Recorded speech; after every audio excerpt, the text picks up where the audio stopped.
They say a woman's intuition is never wrong, but sometimes I wished mine had failed me. My name is Catherine. I'm 46 years old, and I've been married to Marcus for 23 years. The evening light filtered through our kitchen window as I sorted through the laundry basket. The house felt hollow despite its spaciousness, too quiet for a home that once buzzed with conversation and laughter. Outside, autumn leaves drifted past the glass, and I could hear the distant hum of our neighbor's television through the thin walls. Marcus had been training again that evening. 6 months ago, it started as twice a week, then 3 times. Now it was almost daily. "I need to get back in shape, Catherine," he'd said, patting his barely noticeable stomach. "I'm not getting any younger." At 48, he was still handsome. Salt and pepper hair, strong shoulders, the kind of confidence that had attracted me in college. But something felt different. The way he rushed to shower immediately after returning home, the new cologne that lingered in his car, the gym bag that he guarded like state secrets, always taking it straight to the bedroom before I could offer to wash his clothes. That evening, curiosity won. I unzipped the black leather bag he'd left by the front door. Inside, workout clothes that didn't smell like sweat, energy bars that looked untouched, and at the bottom, wrapped in a hand towel, a small box of condoms and a bottle of Viagra. My hands trembled as I held the evidence. Not from anger, that would come later. From the crushing weight of confirmation, the kind of pain that starts in your stomach and spreads outward until even your fingertips ache. We hadn't been intimate in 4 months. Marcus claimed stress from work, fatigue from his new exercise routine. I'd accepted his explanations, even felt guilty for wanting more connection. Now I understood why our bedroom had become a place where we merely slept. I carefully rewrapped the items, placed them exactly where I'd found them, and zipped the bag shut. Then I sat at our kitchen table, staring at the ceramic fruit bowl his mother had given us for our 10th anniversary, and began planning. Over the next 2 weeks, I became a detective in my own marriage.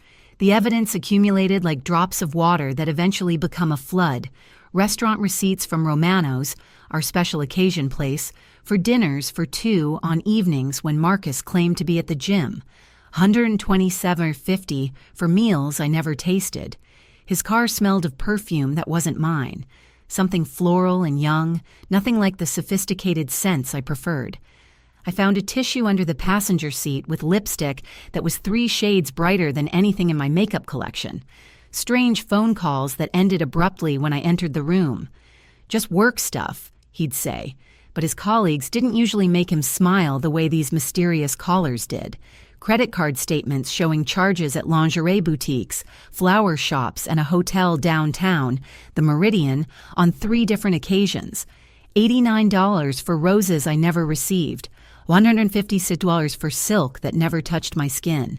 $220 for hotel rooms where I never slept. The cruelest detail was how normal everything else remained. Marcus still kissed my forehead in the morning, still asked about my day over dinner, still sat beside me while we watched television. He'd become an expert at living a double life, compartmentalizing his betrayal with surgical precision. But I could compartmentalize too. I purchased a small syringe from the pharmacy, telling the clerk it was for my diabetic cat. I bought the hottest chili peppers I could find at the farmer's market, along with a bottle of pure capsaicin oil from the health food store. At home, while Marcus was at his supposed training session, I carefully extracted the liquid fire and prepared my weapon. The injection process required patience. Each condom had to be pierced in exactly the right spot. Not the tip where it would be obvious, but along the side where the needle mark would be invisible. I added just enough of the chili mixture to coat the interior without altering the condom's appearance. Then I resealed the package with a precision that would have impressed a surgeon. The irony wasn't lost on me. After 23 years of marriage, I'd finally learned to be devious. 2 days later, Marcus announced another training session. "Big workout tonight," he said, kissing my cheek with lips that had probably kissed someone else that afternoon. "Don't wait up." I watched him leave with his gym bag, then settled in to wait. I made tea, read a book, tried to distract myself from imagining what was about to unfold, but anticipation and dread tangled together in my chest like fighting cats. At 9:47 p.m., my phone rang. Marcus's name appeared on the screen. "Catherine." His voice was strained, panicked. There's been an accident. I'm at Mercy General Hospital." "What happened? Are you hurt?" It's hard to explain. Can you come? Please?" The drive to the hospital felt surreal. Part of me worried he was genuinely injured. Part of me knew exactly what had happened and felt a grim satisfaction. But mostly, I felt numb. 23 years of marriage were ending in an emergency room, and I was the one who'd orchestrated it. Mercy General's fluorescent lights made everyone look sickly. The waiting room smelled of disinfectant and desperation. A tired-looking receptionist directed me to room 237. As I approached, I heard a familiar voice from inside. Not Marcus's voice, but one I recognized immediately. My heart stopped. "The burning won't stop," the woman was saying. "We tried ice, we tried milk, nothing helps." I knew that voice. I'd heard it at family dinners, birthday parties, Christmas mornings. It belonged to someone who called me Mom and had called me that for the past 3 years. Jennifer, my son's wife. I pushed open the door. The scene before me was everything I'd imagined and nothing I could have prepared for. Marcus lay on one bed, red-faced and sweating, a wet towel across his lap. Across the room, Jennifer, my daughter-in-law, the mother of my 2 grandchildren, sat on another bed in a hospital gown, tears streaming down her face. They both looked up when I entered. Marcus's expression collapsed into shame. Jennifer's eyes went wide with terror. "Catherine, I can explain," Marcus started. "No," I said calmly, reaching into my purse. "I don't think you can." The divorce papers I'd prepared that afternoon made a crisp sound as I unfolded them. I'd had them ready for 2 weeks, waiting for the right moment. This was it.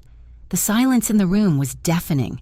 Even the hospital's constant background noise, beeping machines, distant conversations, wheelchair wheels on linoleum seemed to fade away. "Mrs. Williams?" A voice from the doorway.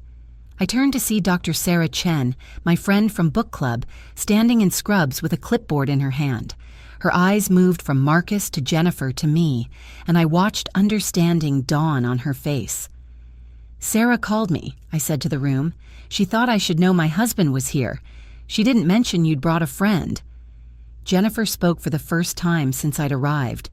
"Catherine, please, you have to understand." "I understand perfectly." I set the divorce papers on the wheeled table between Marcus's bed and the room's single chair. "I understand that my husband has been lying to me for months. I understand that my daughter-in-law has been betraying not just her marriage, but our entire family. And I understand that you're both here because of choices you made." Marcus tried to sit up straighter. "The burning. Something's wrong with the condoms. They must have been contaminated or—" "Nothing was contaminated," I said quietly. "Everything worked exactly as intended." The words hit them like physical blows. Jennifer gasped.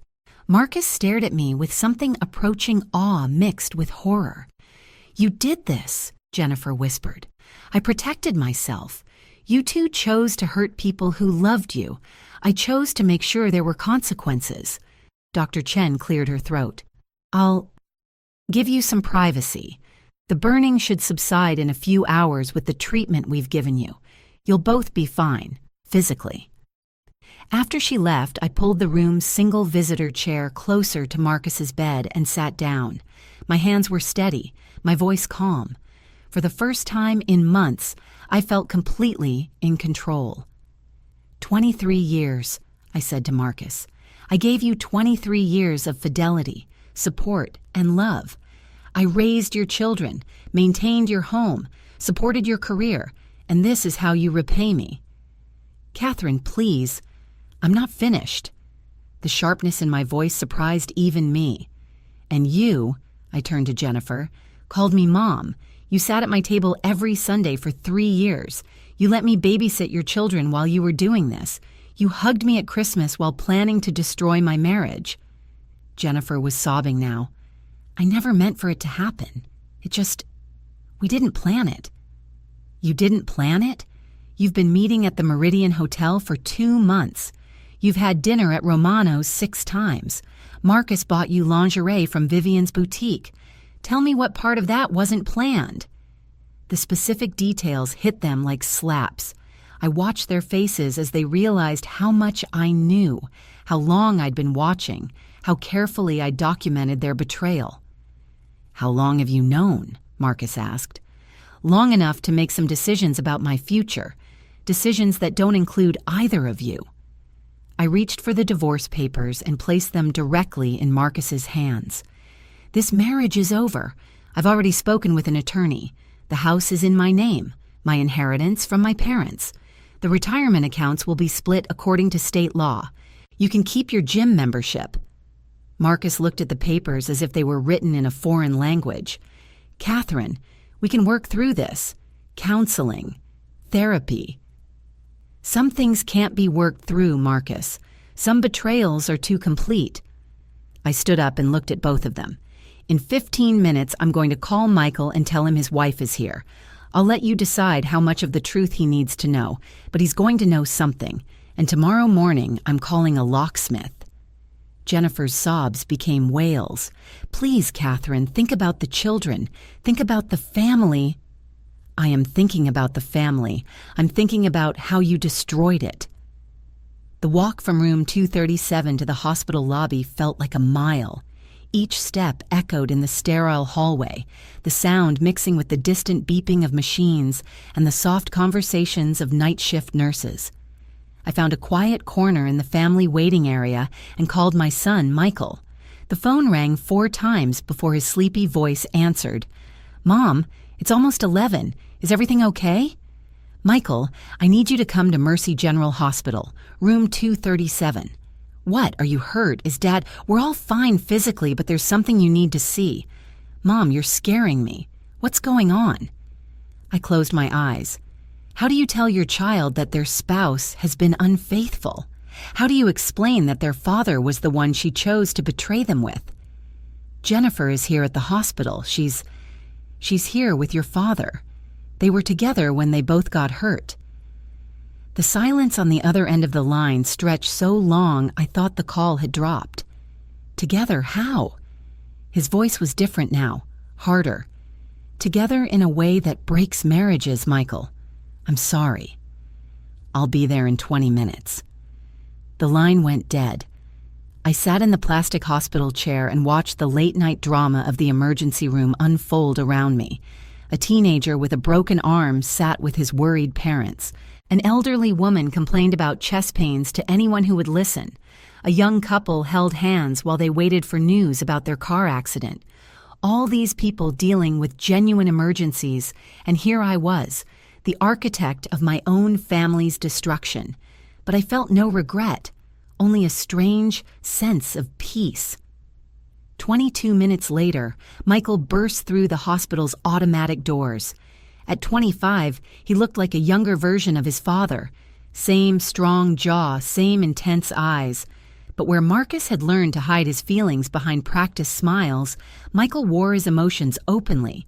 Right now, his face showed confusion, anger, and heartbreak in equal measure. "Where are they?" I led him to room 237. Through the small window in the door, we could see Marcus and Jennifer. They weren't talking anymore, just sitting in their respective beds, staring at different walls. The weight of their situation had settled over them like a blanket. Michael pushed open the door without knocking.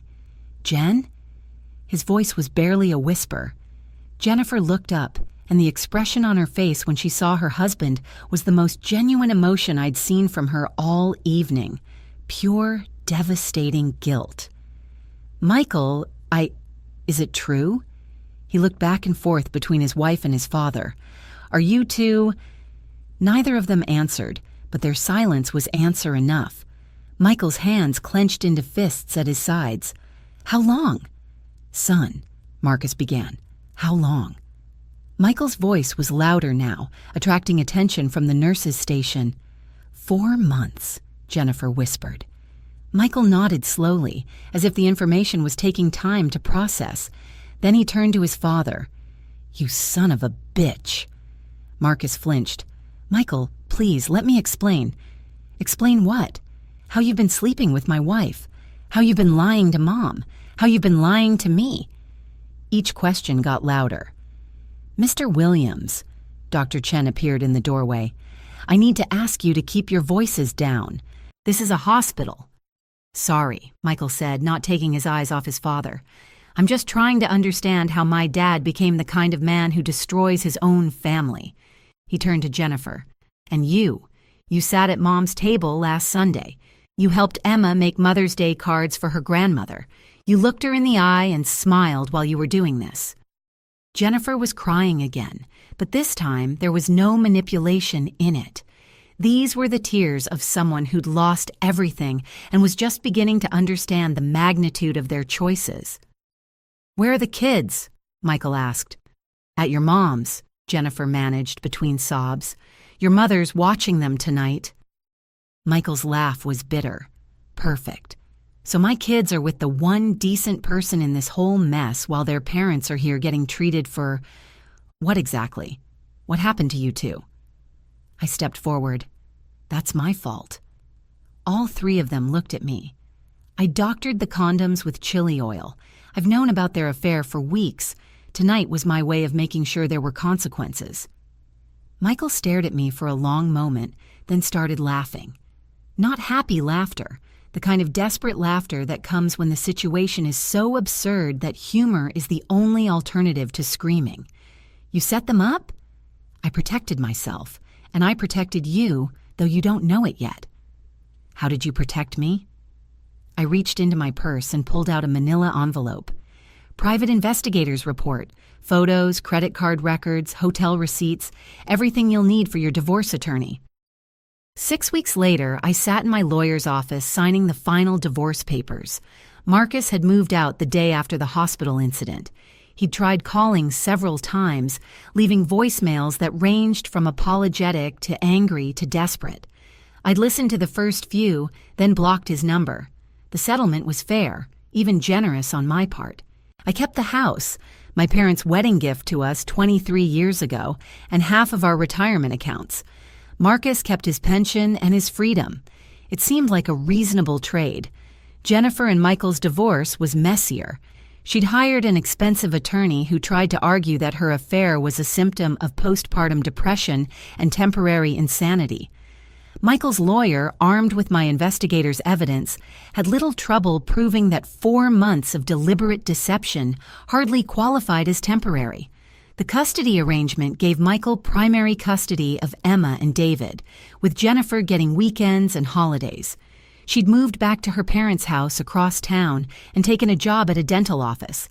I heard through mutual friends that she was in therapy, trying to understand how she'd made such destructive choices.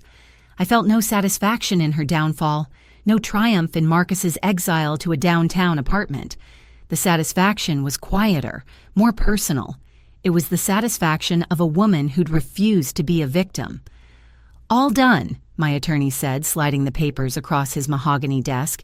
You're officially Catherine Williams again. I decided to keep Marcus's name for practical reasons, bank accounts, credit cards, the grandchildren's recognition.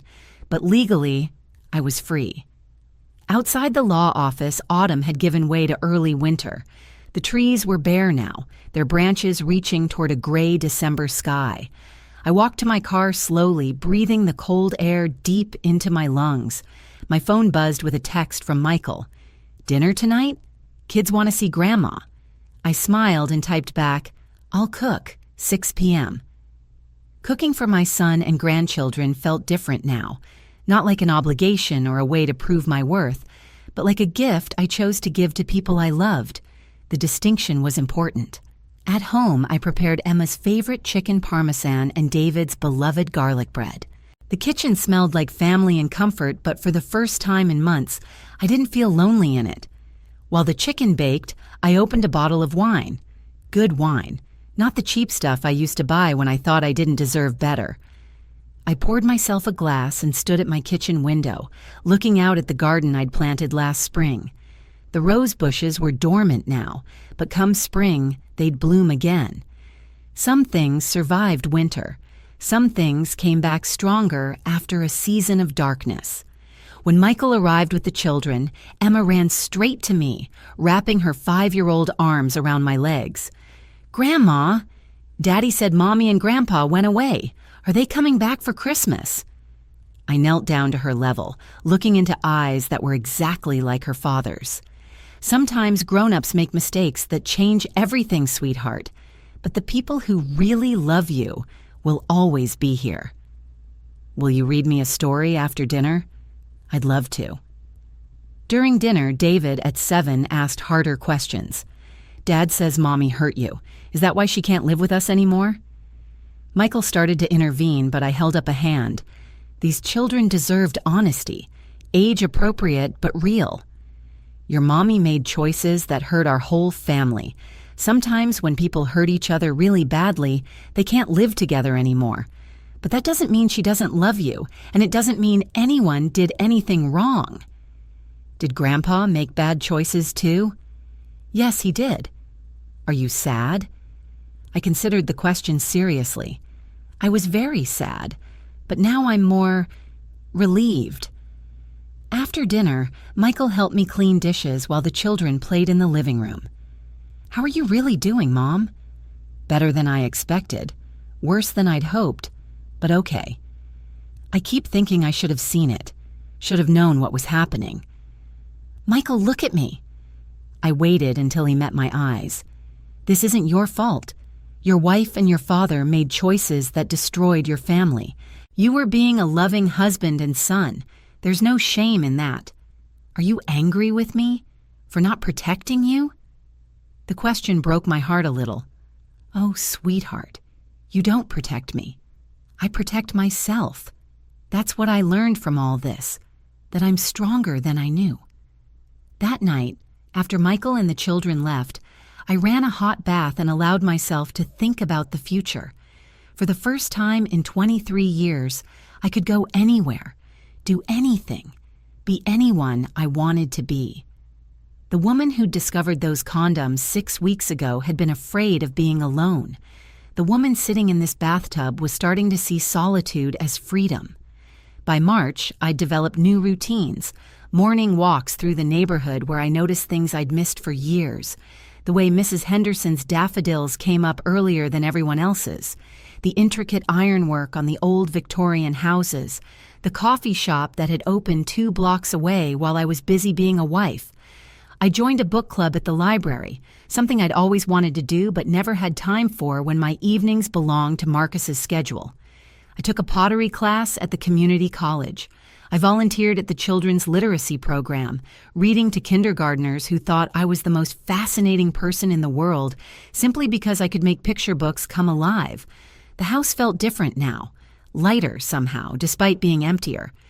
I'd redecorated the master bedroom, replacing the heavy burgundy curtains Marcus preferred with white linen panels that let in more light. I'd moved the television out of the bedroom entirely, reclaiming the space for reading and rest. Michael brought the children over every Sunday, and Jennifer picked them up from school on Wednesday afternoons. We'd worked out a civil arrangement that put Emma and David's needs first. Jennifer and I didn't speak much, but when we did, it was cordial. I felt no need to punish her further. Her choices had carried their own consequences. Marcus had tried to reach out several times through mutual friends. He wanted to apologize, to explain, to somehow make things right. I wasn't interested in his explanations or his apologies. Some betrayals were too complete for forgiveness, and I'd moved beyond needing either his remorse or his understanding. One Wednesday in early April, as I was leaving the pottery studio with my hands still slightly stained with clay, I literally bumped into someone outside the coffee shop. "I'm so sorry," I said, looking up at a man about my age with kind eyes and graying hair. I wasn't watching where I was going. "No harm done. Beautiful evening for a walk." He was right. The air was warm but not humid, and the smell of blooming cherry trees mixed with the aroma of coffee from the shop behind us. "Are you the Catherine Williams from the book club?" he asked. "I'm David Martinez. I've been thinking about joining, but I wasn't sure if it was too intimidating for someone who mostly reads military history." I laughed. We just finished arguing about whether Jane Austen was a secret feminist or just a good storyteller. I think you'd fit right in. Would you like to get coffee and tell me more about it? I promise I won't bore you with stories about the Civil War. I hesitated for just a moment. Not because I didn't want to. I found his smile genuinely appealing, but because I was still adjusting to the idea that my time was my own to spend. I'd like that. Over coffee that turned into dinner at a small Italian place down the street, I learned that David was a retired high school principal, recently widowed after 41 years of marriage. His wife had died of cancer 18 months earlier, and he was slowly learning to build a life as a single person. "It's strange," he said, swirling the wine in his glass. "I was married for so long that I'd forgotten who I was as just David, not David and Maria. Sometimes I catch myself setting 2 places at the dinner table or buying her favorite yogurt without thinking." I understood. I'm discovering I like having the whole bed to myself, and I can read until 2 a.m. if I want to without someone complaining about the light. What happened to your marriage, if you don't mind me asking? I'd told the story so many times by now, to lawyers, to therapists, to my book club friends, that I could recite it without emotional pain. My husband had an affair with my daughter-in-law. I caught them, divorced him, and discovered I preferred being alone to being with someone who didn't respect me. David winced. "That's brutal. I'm sorry." "Don't be. It was the best thing that could have happened to me." "How do you figure?" "Because it forced me to find out who I was without him. Turns out I like her quite a lot." We talked until the restaurant began putting chairs on tables around us. David walked me to my car, and we made plans to attend the book club meeting together the following week. Driving home through the quiet streets of my neighborhood, I felt something I hadn't experienced in years, anticipation for what tomorrow might bring. In May, a letter arrived from Marcus.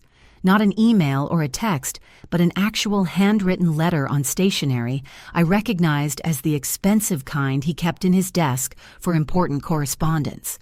I almost threw it away without reading it, but curiosity won. "Catherine, I know you don't want to hear from me, and I understand why. What I did was unforgivable, and I'm not writing to ask for forgiveness. I'm writing because I need to tell you some things I should have said months ago. You were the best wife a man could ask for. You were loyal, generous, intelligent, and beautiful. You supported my dreams, raised our children, and made our house a home. The affair had nothing to do with anything you lacked. It had everything to do with what I lacked: character, integrity, and the wisdom to appreciate what I had. Jennifer means nothing to me. She never did.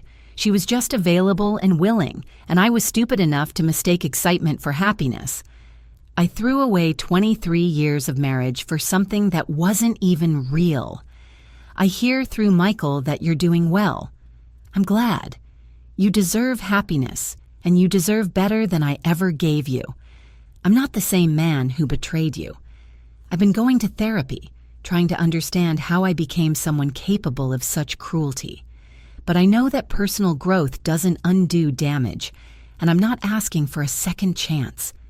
I just want you to know that I know what I lost. I hope someday you can think of our good years without anger. We did have good years, Catherine. 20 of them at least. I hope I didn't destroy those memories for you. Marcus. I read the letter twice, then set it on my kitchen table and made tea.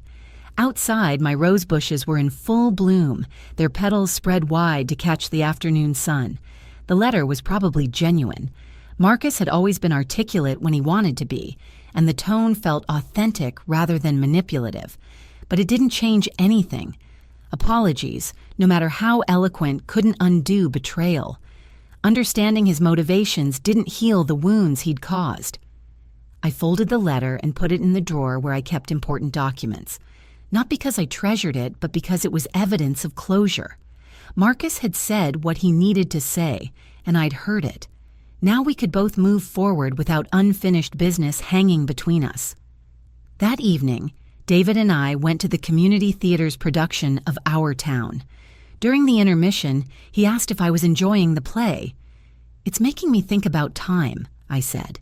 "How we waste so much of it waiting for life to begin or for other people to make us happy. Are you happy now?" The question surprised me with its directness. "Yes," I said, and realized it was true. Not the way I expected to be happy at 46, but genuinely happy. What's different? I'm living for myself instead of around someone else. I make decisions based on what I want instead of what's expected, and I've learned the difference between being alone and being lonely. And which are you? Alone. And I like it. David smiled. Good. That makes you much better company than someone who needs other people to feel complete.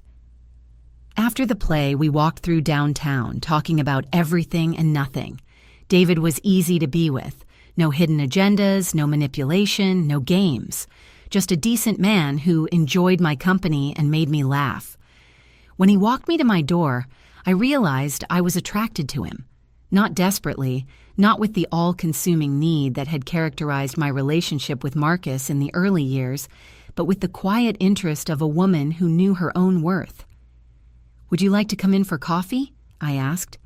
"I'd love to, but I think I'll say goodnight instead." I raised an eyebrow. Afraid of my coffee? Afraid of rushing something that might be worth taking slowly. I liked that answer. I liked it very much. September brought my 47th birthday and the 1-year anniversary of discovering Marcus's betrayal. The symmetry wasn't lost on me. Last year's worst day had become this year's celebration of independence. Michael threw me a party in my backyard, inviting my book club friends, my pottery classmates, and some neighbors I'd gotten to know over the past year. David brought flowers, sunflowers because he said they reminded him of my smile, and a first edition of Pride and Prejudice because he'd been listening when I mentioned loving Austen. Emma and David, my grandson, not my David, helped me blow out the candles on the chocolate cake Michael had bought from the bakery downtown. As I made my wish, I realized I didn't need to wish for anything. For the first time in years, I had everything I wanted. After the guests left and Michael had taken the children home, David helped me clean up. We worked quietly, moving around each other in my kitchen with the easy coordination of people who'd spent many evenings together. "Good party," he said, drying the last of the wine glasses. "I never thought I'd enjoy being the center of attention, but it was fun." "You seem different tonight. Lighter." I considered his observation. A year ago today, I found out my husband was cheating on me. I thought my life was over. And now? Now I think it was just beginning. David set down the dish towel and turned to face me. "Catherine, there's something I want to ask you." My heart rate picked up slightly. In the 6 months we'd been seeing each other, David had been unfailingly patient and respectful. We'd shared dinners, movies, long walks, and intense conversations, but he'd never pushed for more than I was ready to give. "What is it?" "I'm falling in love with you.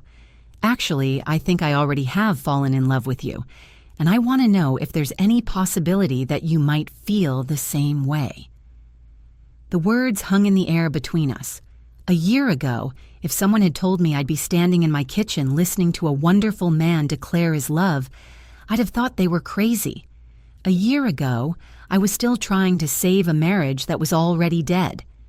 "David, you don't have to answer now. I just wanted you to know how I feel." "I do feel the same way," I said quietly, "but I need you to understand something. I love you, but I don't need you. I'm not looking for someone to complete me or save me or fix my life. I'm looking for someone to share the life I've already built." His smile was radiant. "That's exactly the kind of love I want." We kissed in my kitchen, surrounded by the evidence of my new life, the pottery I'd made, the books I'd been reading, the flowers from my garden. It tasted like possibility and felt like coming home to myself. Later that night, after David had gone home to his own house, we were taking things slowly, remember? I sat on my back porch with a glass of wine and thought about the strange trajectory of the past year. The woman who'd found those condoms had been devastated, angry, and afraid. She'd felt like a victim of circumstances beyond her control. The woman sitting on this porch was none of those things. She was strong, independent, and genuinely happy. Marcus's betrayal had been a gift, though he'd never know it.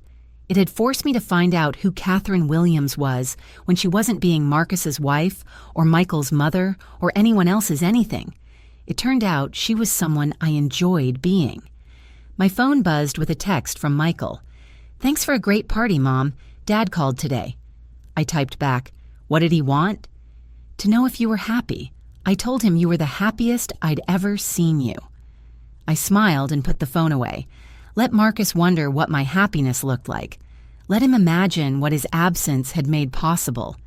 I had better things to think about, like the book club meeting on Tuesday where we'd be discussing Eat, Pray, Love, and I'd actually have something meaningful to contribute about finding yourself after loss, like the pottery class on Thursday where I was finally getting the hang of centering clay on the wheel, like David, who loved me not because he needed me, but because he enjoyed who I was when I was most myself. Like my grandchildren, who were learning from my example that adults could be resilient, that bad things could lead to good things, and that sometimes the best revenge was simply living well. As I sat there in the darkness of my backyard, surrounded by the roses I'd planted and tended myself, I realized that Marcus had been wrong about one thing in his letter. We hadn't had 20 good years. We'd had 20 years where I'd made myself smaller to accommodate his needs, where I'd confused duty with love and submission with partnership. This past year had been my first truly good year in decades, and tomorrow would be even better. Epilogue. 2 years later. The wedding was small, just family and close friends gathered in my backyard under the oak tree that had shaded this house for 50 years.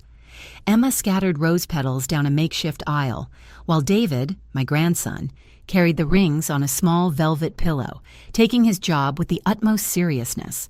I wore a simple cream-colored dress that I'd chosen because I loved it, not because it met anyone else's expectations. David looked handsome in his navy suit, his silver hair catching the late afternoon sunlight that filtered through the leaves above us. Michael walked me down the aisle, not to give me away, but to show his support for my choice to begin again. As he kissed my cheek and took his seat in the front row, I saw tears in his eyes. "You look beautiful, Mom," he whispered. "You look free." The ceremony itself lasted 15 minutes. We'd written our own vows, promising to love each other without losing ourselves, to support each other's independence, and to build something new together without trying to replace what we'd each lost.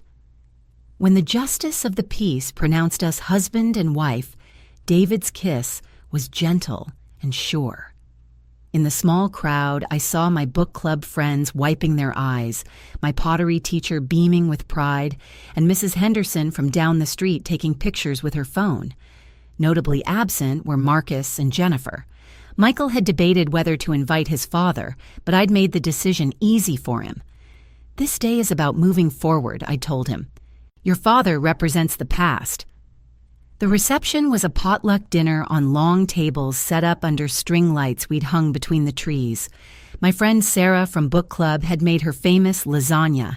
David's daughter had driven up from Atlanta with homemade tiramisu. The children ran around the yard with sparklers as the sun set, their laughter mixing with the conversations of adults who'd chosen to celebrate love over fear.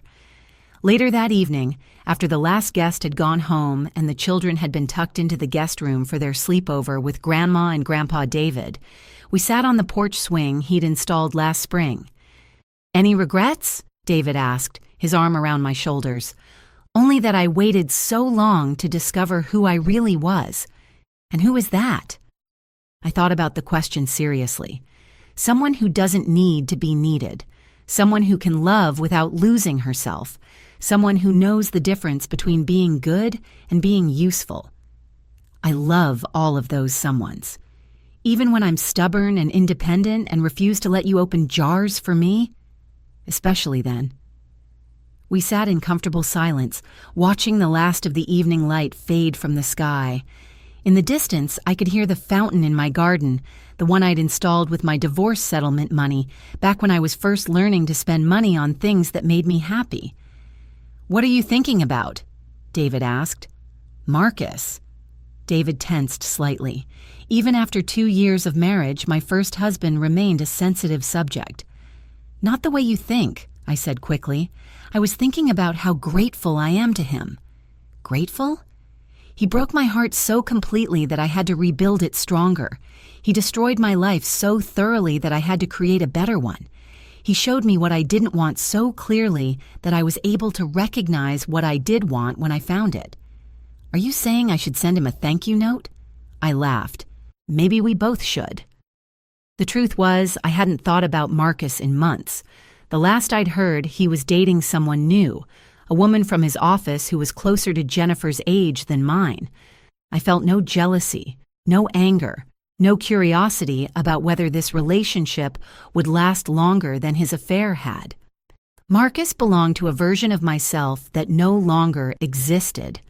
The woman who'd found those condoms 3 years ago had been someone who defined herself through other people's needs. The woman sitting on this porch swing was someone who'd learned to be complete on her own and chose to share that completeness with someone who appreciated it. Do you want to know a secret? I asked David. Always. Sometimes I feel guilty for being this happy, like I should still be angry or bitter or broken. And what do you think when you feel that way? That happiness isn't something you earn by suffering. It's something you choose by deciding you deserve it. David kissed the top of my head. Remind me to tell that to my daughter. She's been stuck in a bad marriage for 5 years because she thinks leaving would be giving up. Maybe she needs to find her own condoms in a gym bag. Catherine Williams Martinez, did you just suggest that my daughter's husband should cheat on her? I suggested that sometimes we need a push to make the changes we're afraid to make on our own.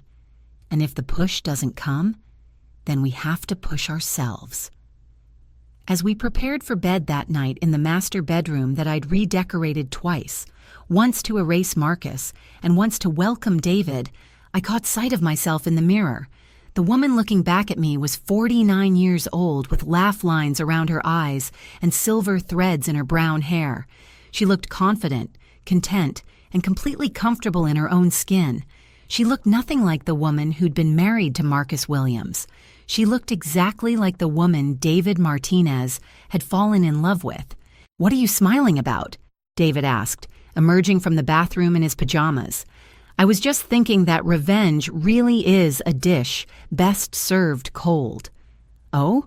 And what was your revenge? Living well, being happy, refusing to let his betrayal turn me into someone bitter or broken. That's not revenge, Catherine. That's wisdom. Same thing sometimes. That night, as I lay beside my husband in the bed I'd chosen, in the house I'd reclaimed, surrounded by the life I'd built from the ashes of my first marriage, I thought about all the women who might be reading this story. Some of them might be finding their own versions of condoms in gym bags.